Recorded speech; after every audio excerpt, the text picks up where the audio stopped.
The new Tundra is actually reliable.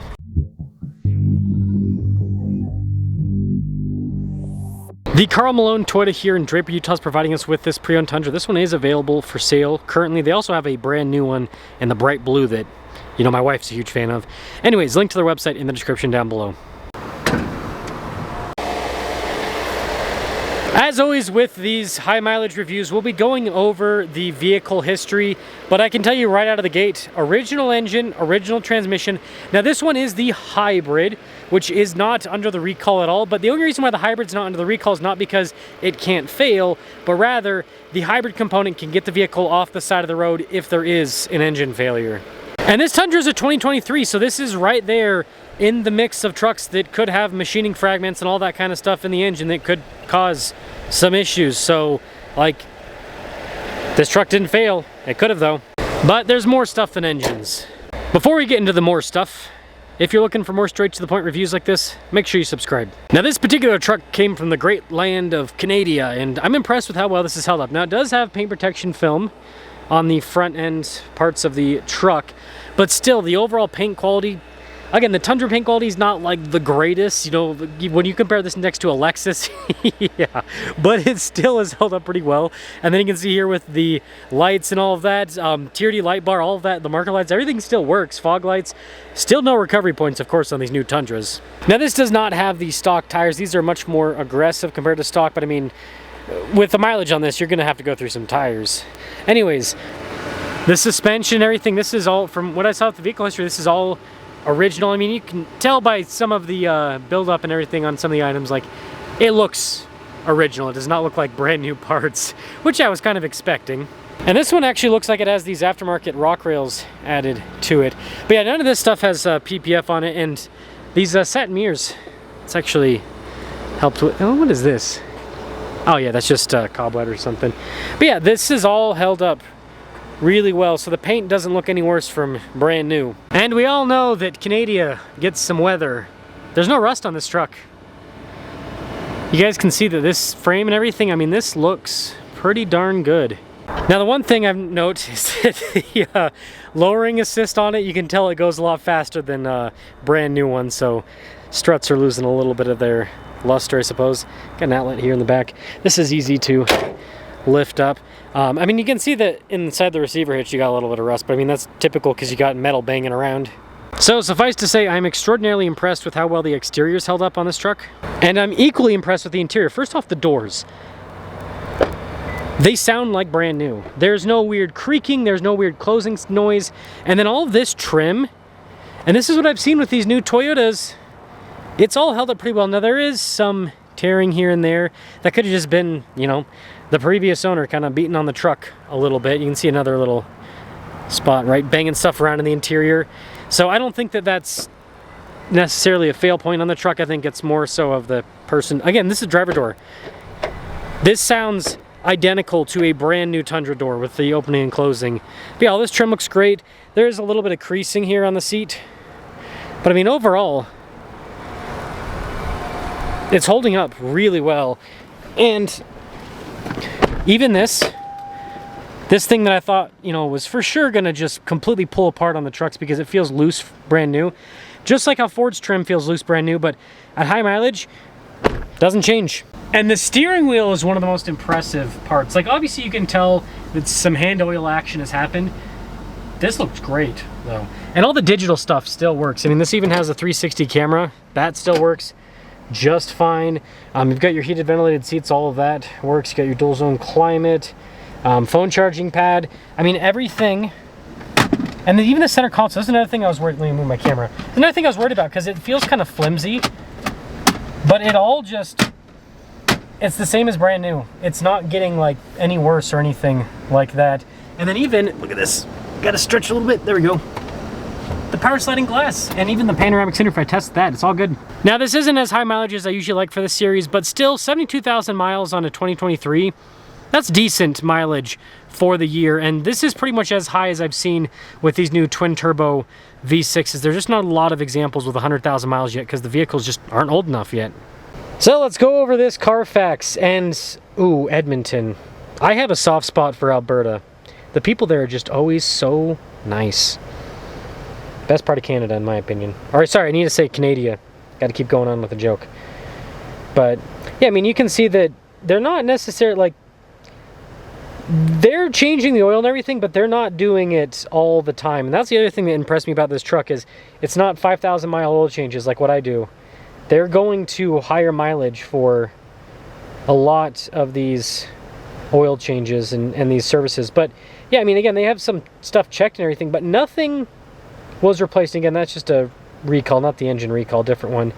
And then you can see they just did some maintenancing here in Utah, and then this is when it was traded in, and then obviously the pre-delivery inspection and everything, so more maintenancing. But yeah, no major replacements. I mean, this is literally basic maintenance, and this person did not do the Ben Hardy method of 5,000 mile oil changes. And when it comes to resale value, this thing is still going for about $49,000, so pretty good for a modern pickup truck. Let's drive it. Yeah, you know what, it makes sense as to why this truck is you know, good condition. People from Alberta, they know how to take care of vehicles. If it was Eastern Canada, I don't know about that. I don't know about that. All jokes aside, seriously though, like every single person that I've met from Canada that's been from Alberta, I've like instant friends. And I don't know if it's because like it's kind of like just north of us here, basically. And so they're like, we're mountain people, they're mountain people, so we just get along. I don't know, maybe that's what it is. I don't know. They're just cool. Just cool people. So I can feel the tires. That's one downside about this particular truck is it's got the mud terrains, which they look epic. But there's a reason why I have never run mud terrains on my vehicles. Again, after reviewing cars for years, it's not my thing. Like if I had a dedicated off-road rig where it was basically just like you know, buy a cheap Wrangler, not a Jeep Wrangler, but a cheap Wrangler. See what I did there? And all I'm gonna do with it is rock crawl and stuff. Yeah, I'd probably put mud terrains on it. But for something I'm gonna be driving on the road, you just constantly feel the chopping at the road. And the other thing is, if you get a good all-terrain tire, they make very aggressive all-terrain tires nowadays, you can get the comfortable ride without the chopping, and you still get a lot of the benefits of what a mud terrain provides. Not all of them, but a lot of them. Like those Mickey Thompsons I have on my LX, those things are very good off-road, but they're quiet and they don't chop. So that aside, this thing feels good. Torque still feels like it's there. I'm gonna let this person through. And I'm impressed. I'm very, very impressed with the build on this. I will say, because I've reviewed plenty of high mileage previous gen Toyotas, this is holding up better so far compared to the old gen. Like, if you look at one that I recently reviewed, the 4Runner TRD Pro, that interior and the doors and everything, like, it just didn't feel as good as it did brand new. This, like I said, it still feels like new with a lot of stuff. And that LX that I reviewed the other week, there was the new generation LX that had like 80-something thousand miles. It was the same thing. I get in that car and I'm like, this feels brand new. Whereas you get into a, like, I love my 200 series and I love the LX 570, but you get into those at 80,000 miles and they still feel really solid. But you can tell they've been used somewhat. But I mean, in terms of previous gen Toyotas, those things hold up really well. It's just it's the rest of the stuff, the Tundra, Sequoia, 4Runner, all of that.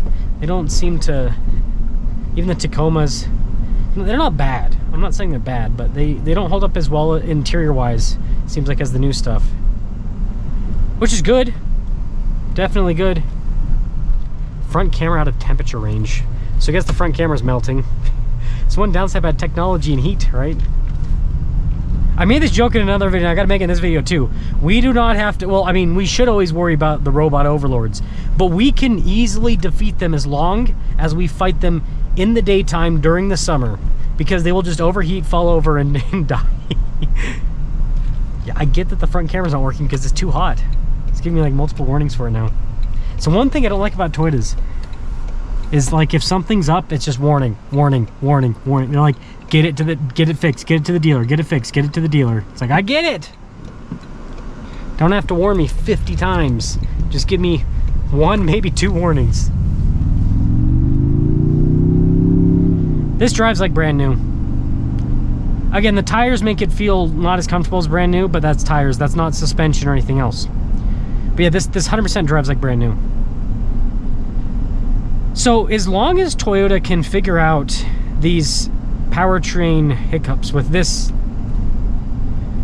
twin turbo V6, because the 4-cylinder is holding up really well, especially the 4-cylinder hybrid. This new generation of Toyota is going to be objectively just better than the previous gen, and especially this Tundra, because this new Tundra has a big fuel tank. The other new Toyotas have small fuel tanks, which kind of, you know, make things difficult. But this has these new Tundras that I think is 25 when they introduced this. It's 25 or 26 model year. Standard like 30-something gallon fuel tank. So it's like they got big fuel tanks. Power's great, towing's great. They look good. They do need recovery points. Toyota, please, recovery points on the Sequoia and the Tundra. Why do you have a truck without recovery points? But yeah, they drive so well. My LX, I just crossed 16,000 miles, and I was thinking driving up here, I was like, I actually prefer driving, and I'm gonna make a full video on this. I actually prefer driving that to my 200 series now. So I'm starting to feel pretty hopeful for this new gen stuff. So obviously I'll keep giving you guys updates, right? Because I'm hoping that we'll eventually get one of these with over 100,000 miles traded into one of the dealerships, and that'll be a good video to see how that has, let's go. That'll be a good video to see how that has held up, and you know, eventually we'll get one with 200,000 miles, right? Or maybe we'll never will, because the engine will never make it that far. We'll see. Time will tell.